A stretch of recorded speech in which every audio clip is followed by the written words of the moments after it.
I'll give you one. What are the tickets? Yeah, well, when we break or now I'll pick up the money, then I'll give you the tickets. Or we'll do it, we'll get it. To make that part. First off, I'd like to thank you again. Last year was my first year coming to Literati. And since then, I was so impressed with what I saw, the people I met, the whole mission of Literati, that I came back several times after that to volunteer and to help and to get to know the people better. Because Dominic, he asked these questions, like he'll say, doesn't your past deserve a future? And so I'll start thinking, oh, my past deserves a future. And then I'll say, no, wait. My past demands a future. Because that's what I had learned when I came to the Literati. Everybody seemed to be saying that all their past, whether they were Italian-Irish, Italian-Polish, Italian-American, Italian, East European, Italian, even Asian, all of our past, all the different dreams. We all had that one mission of sharing our hopes and making things better. And so on that, I came to Literati, this Literati. And my goal in Literati today is to talk to you a little bit about 30 million words. 30 million words is a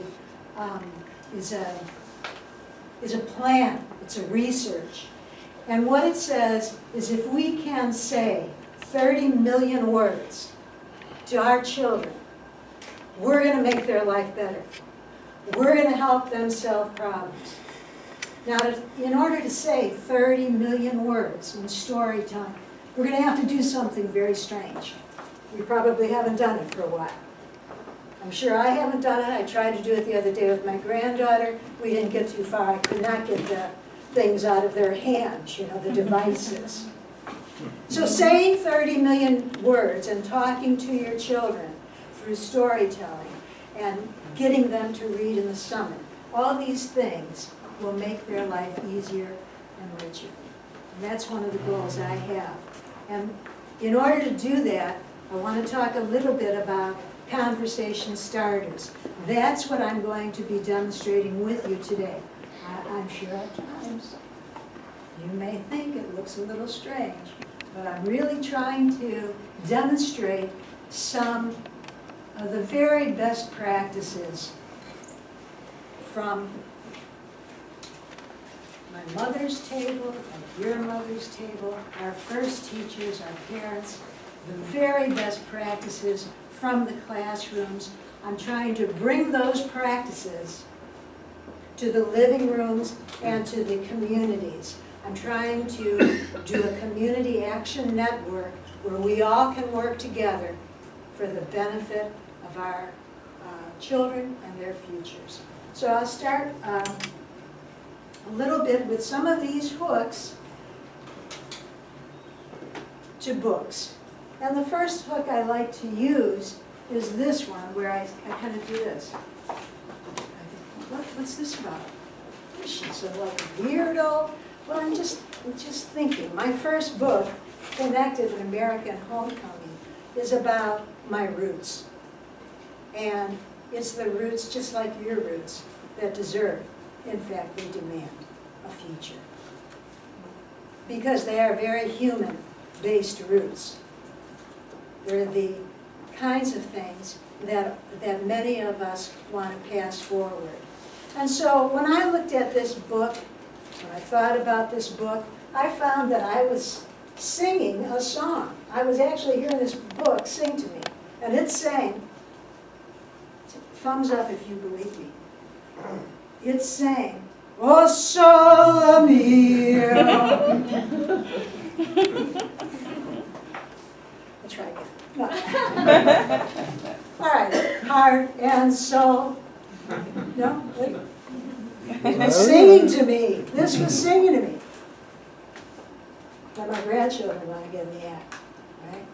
So they say, play that song, one I like to hear all night long. Come on, Graham, rap.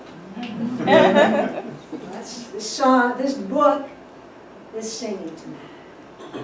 But what it's really doing is making that hook through music to find a way to open a conversation with our young people.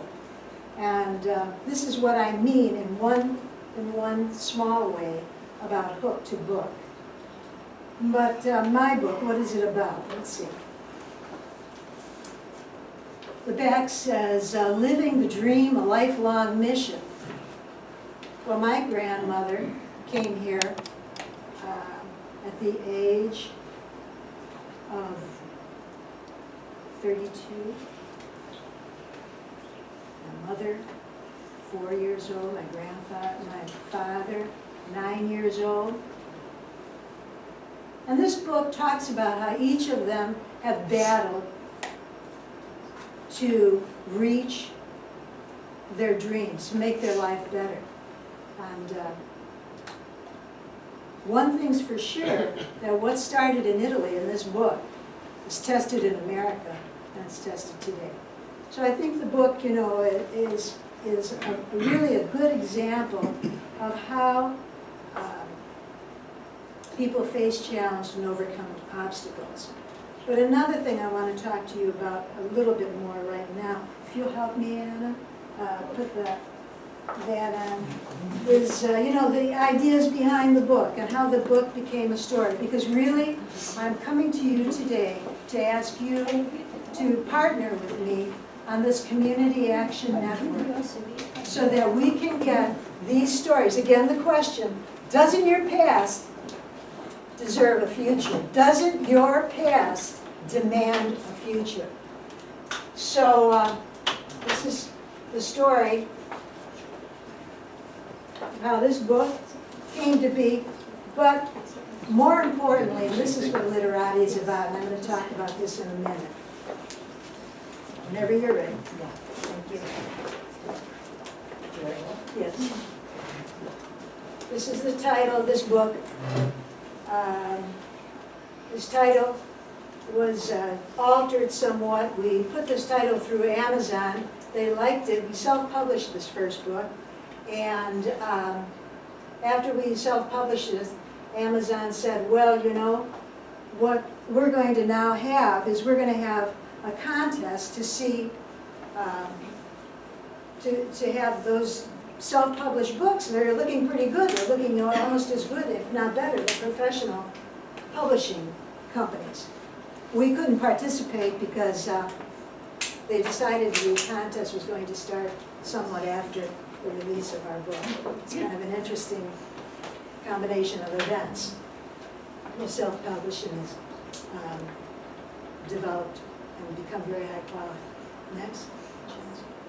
I talked to you about a mission, all the different dreams, parents, grandparents, yours, mine, ours. But all of them, there's really only one mission. And the mission that we're trying to do is partner up with our community to make things better. This is very important. These are the vocabulary words that we need to be talking to our children about. Why? Because a lot of people are putting a lot of time and energy and research, and they know that if we're all talking about these vocabulary words, that we are going to make life better for our community.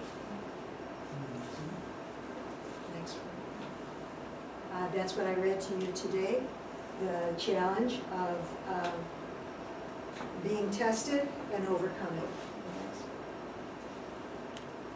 I'm talking to you about the conversation starters, which was the song, the music, the pictures.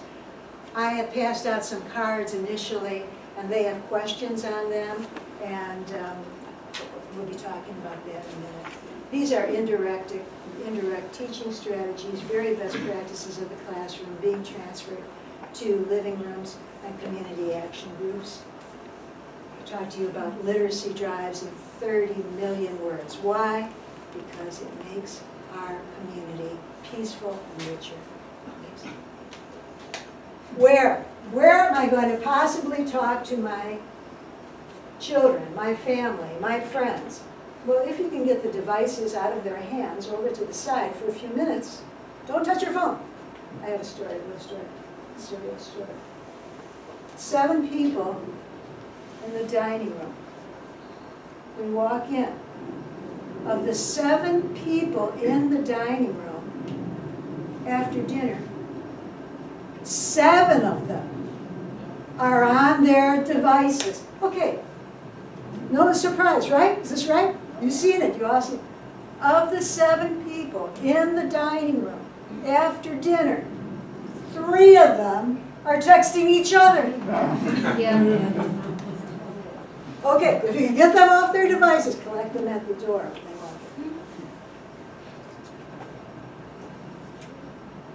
And what do you do when you have to go somewhere and you got nothing to grow up? You're leaving everything behind you. You're going out in that big world. You're going out to a new country. You're going out to a new job. Or maybe you carry your roots and your seeds of hope. That's from one of the illustrations. What I began to do with several of these illustrations that you're going to start seeing now is I began to, again, you remember hook to book? I began using pictures, demonstrations, dramatics. I'm currently converting, rewriting, adapting Connected as a play for a curriculum through high school curriculum, curriculum for kindergarten through high school on conversation skills, talking to each other. And so you'll see some of these things that are ways to open up communications. Letters. Remember letters? How many of you ever got a letter? Absolutely. Remember those letters with the red and blue edges? Yeah? Remember those little letters you wrote when you were graduating, or you got it at parties and you write in the book, too good to be true. Do you ever take those out? You ever show your kids that? It's a good source of ice breaking. Oh yeah. So I was trying to put it all together, you know. I wanted to stage it like a play, like a set. What do you think? Next. Well, from that last one, this book is a little plug for South Italy. This book is about the Puglia region. You don't hear too much about the Puglia region. But one of the pastors of the Puglia region is Orchetti, and so we put that in there. I spoke for Relevant Radio and a consortium sponsored by the Archdiocese of Chicago. I wrote about being on a mission with there were other writers, authors actually, and we shared different ways that we felt a calling in terms of this question. Where's Dominic? Doesn't your past deserve a future? Your past, what's that word? Demands a future. Because it's a wholesome, humanistic past, and we've gotten quite far away from that. I've spoken to senior groups and about matters that are dear to our hearts, very similar to this. I like to speak to grandparents, I like to speak to PTAs, I like to speak at events like this, to kind of get this message out. And I spoke at, supported the Evanston Storytelling Festival by telling the story of how a shy girl who used to hide underneath the grandma's dining room table, Caterina, vieni qui, no, I don't know, there's people out there. The only course that I almost, 2 courses I almost failed in college. One was gym. Gym, swimming came on Saturday morning after Friday night. It was kind of hard. And the other course was public speaking. So I've been working on this. I was honored in Fernnoy about life lessons, and it's connected to my book. And honored to be at the first Literati with you. What is Literati? Unforgettable stories shared by so many of the people you heard today. Yes. Last year at Literati, I did a role play, again demonstrating icebreakers, ways that you can involve your family. And then the next one. I was honored at the up-and-coming authors, doing much the same thing about the book, the life lessons, the conversation breakers. Next. And so those are some of the different activities that I have been developing in educational materials to interact with young people and broaden their base of communicating. If you can get the devices out of their hands. And I think this is fun for them, so they'll do it. This was a private event. I had gone out to some private events talking about my book. And then next. Yes, you can quickly have those. A new era. Oh yeah, I thought, would this be cool? This would be cool. If next year, well, and certainly by the time Anna does this for 2030, I'm thinking 100 voices next year. By the time Anna goes to 2030, she's going to probably have, who knows, honey? Sky's the limit. And to leave just on a sweet note, this is really not about, somebody says to me, so you put all those pictures on there, is it all about you? Well, I gave you some cards, right? I gave you my card, and I put a question on the back of the card. Some people have those? You have one? Yes. So read just one or two of those questions. You don't have to say it aloud, but because really, here's one question. Come on, help me out here. I don't have a question. Oh, sorry. Who else? Yeah. Who has a question? Classy move. Classy move. What the heck does that mean? Did you ever see a classy move from somebody? I don't know. Who's another? What's another question? Purely courage? Purely courage. Yeah, pure courage. You ever see that? Remember the kid under the dining room table? Another one? Another question? Favorite holiday? Favorite holiday? Christmas. Christmas. Lots of questions I left out there. Thank you for sharing. Thank you for having me. Thank you for doing Literati 2013. Oh yeah, and what's in this brown paper wrapper? Maybe it's your book. Maybe it's there. It's your book. Unforgettable Stories. Thank you so much.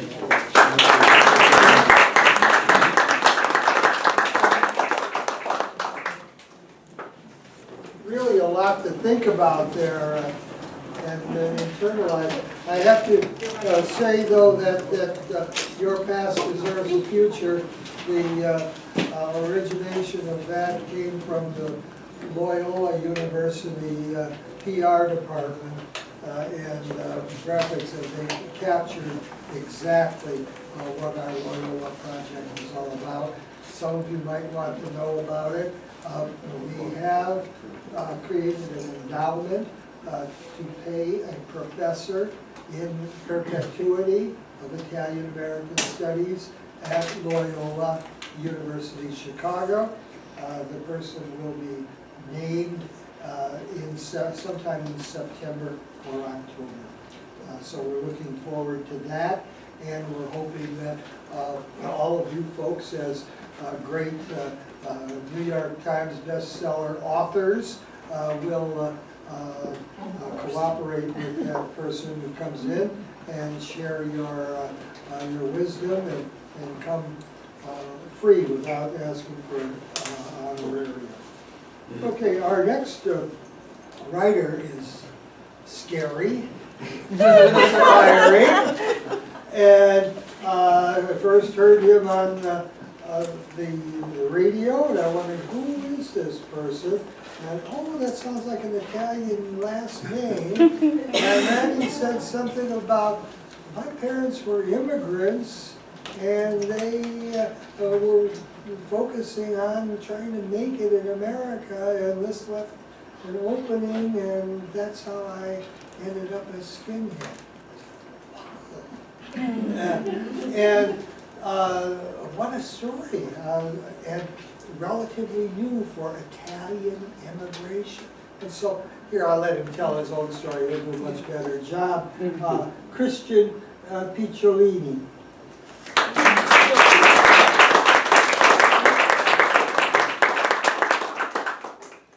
It looks like that's going to die at about 10%, so thank you, Dominic, I really appreciate it.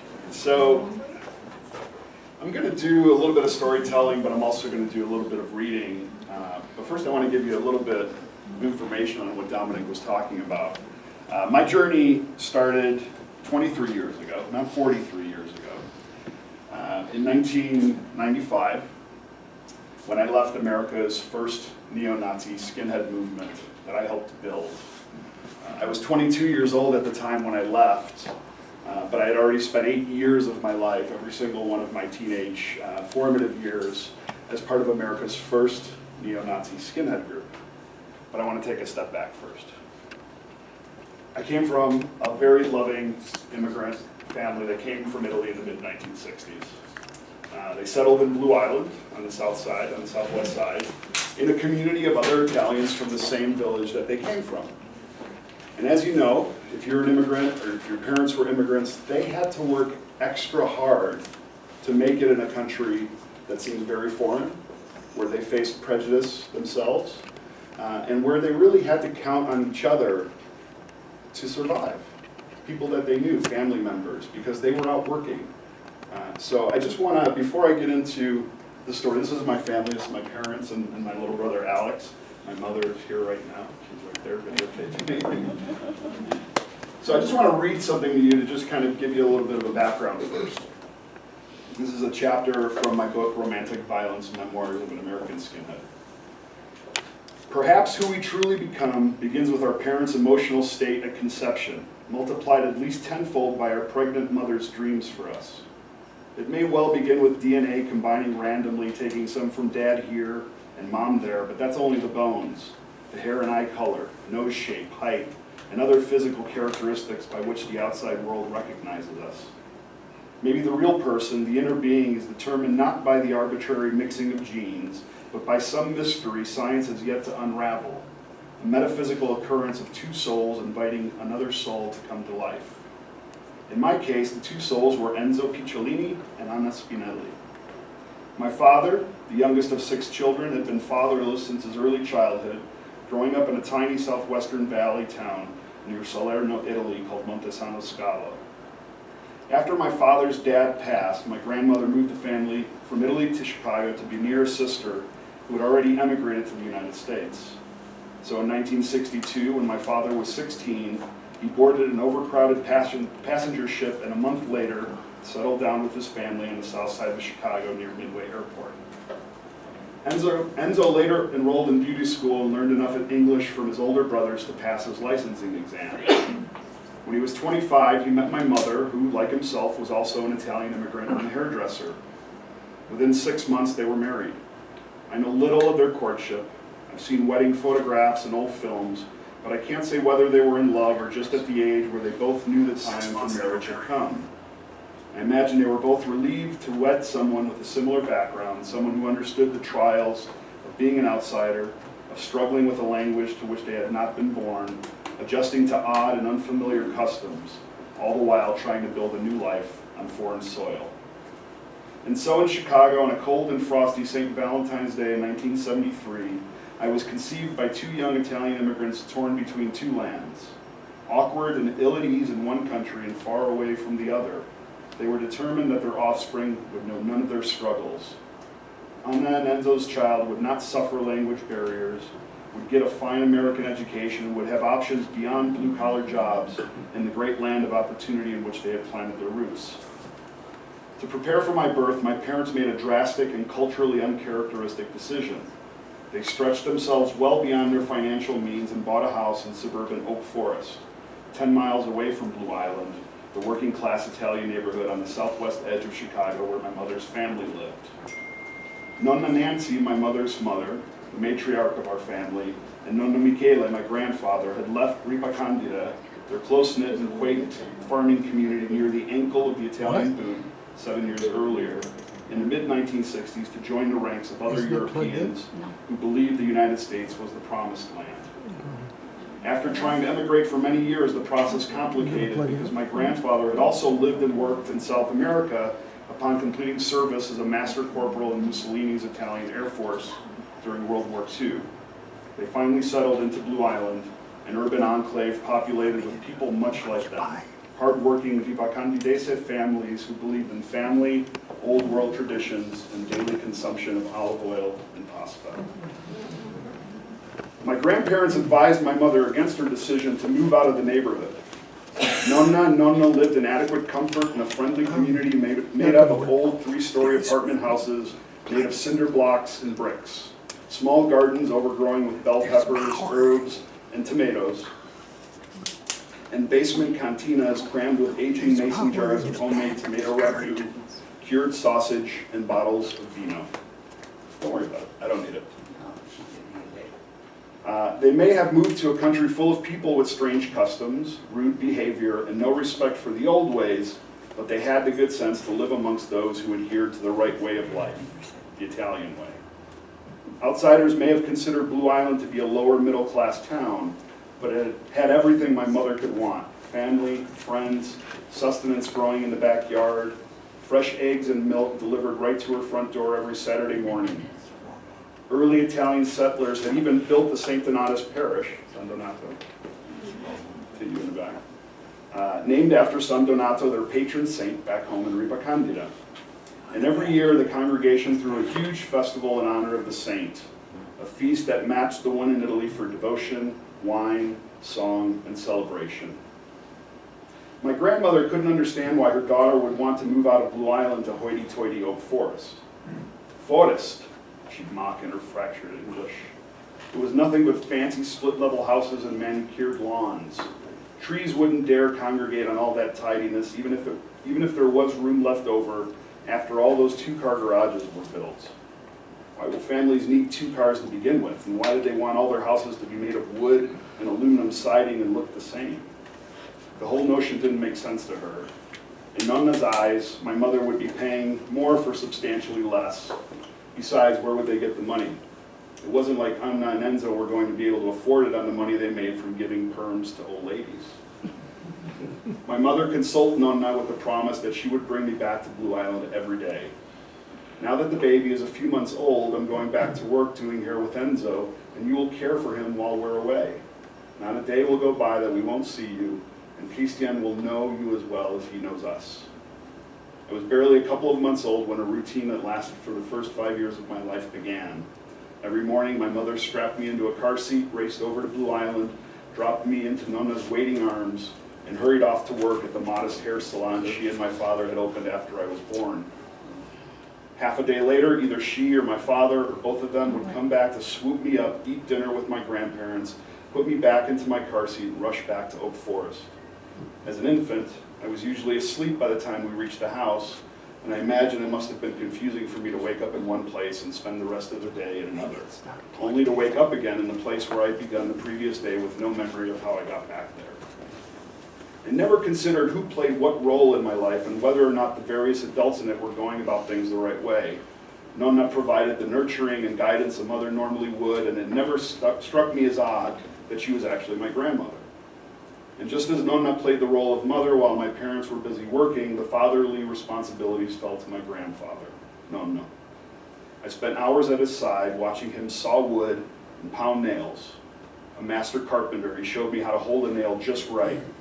I trusted him so completely it never once occurred to me that the hammer he swung could hit my finger instead of the nail I held in place for him.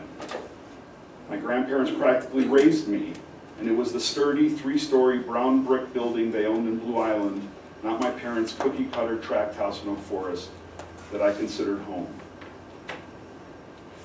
But despite having grandparents who gladly took me in and kept their watchful gaze over me, as a young child I longed for my mom and dad while they were away at work. I wanted to be with them, unsure of why they were always absent. I became the good kid, working hard to give them every reason to want me around. I picked up my Matchbox cars without being asked. I kept my clothes off the floor to keep my room tidy. I didn't leave my soccer ball where my mother or father could trip over it. And I made sure to say thank you and please and tried to eat everything on my plate. Still, it wasn't enough. I simply couldn't compete with their steadfast pursuit of the American dream. They had their growing business to tend to, and they were satisfied I was well cared for by the people they trusted while they were away.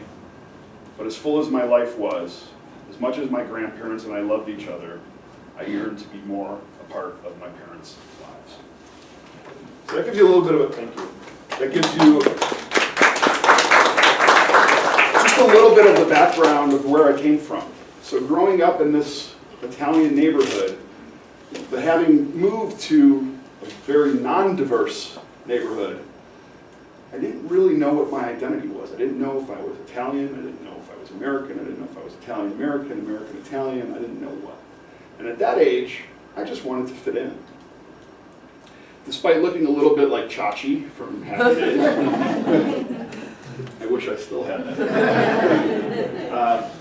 I didn't really have too many friends growing up. I didn't have friends at my school because I was the foreign kid, and they were, the white suburban kids. And when I was in Blue Island, I was the rich kid from the white suburb that didn't really fit in with the Italian kids. Now, I had some friends, but I was mostly picked on growing up for my last name. Picciolini sounds a lot like pick my weenie, or Piccadilly, or pick anything weenie pretty much. Kids will be kids. So for many, many years, I was searching for three very fundamental human needs: identity, community, and a sense of purpose. But underneath that, because I didn't understand that my parents were out trying to support the family and working hard because they loved me, I thought I was abandoned. So I went in search of that family somewhere else. And unfortunately, one day, when I was standing in an alley at 14 years old, contemplating what my life was, confused, angry, a man came up to me while I was smoking a joint in an alley at 14, and he got out of the car, and he had a shaved head and boots, and it was 1987, nobody knew what a skinhead was in America. He came over to me and he pulled that joint from my mouth, and he looked me in the eyes and he said, "Don't you know that that's what the communists and the Jews want you to do to keep you docile?" I didn't know what a communist was except for the guy that Rocky beat up in Rocky IV, and I didn't know what a Jewish person was. I wouldn't have known if I had one standing in front of me, and I hardly knew what the word docile meant. But this man was charismatic, and he promised me those three things: an identity, because I felt powerless, and he was promising me power. He promised me a community. I was searching for a family that I didn't feel like I had at home. And I didn't know what my purpose was, but I was ambitious. So when I fell in with this group, I started to believe the rhetoric that I was being taught, the conspiracy theories, the hatred for other people. But the truth is I hated other people because I hated myself. I hated the situation that I was in. I even became resentful of my parents because they were immigrants. And I was ashamed of that. When I was young, I was very embracing of that. But when I started to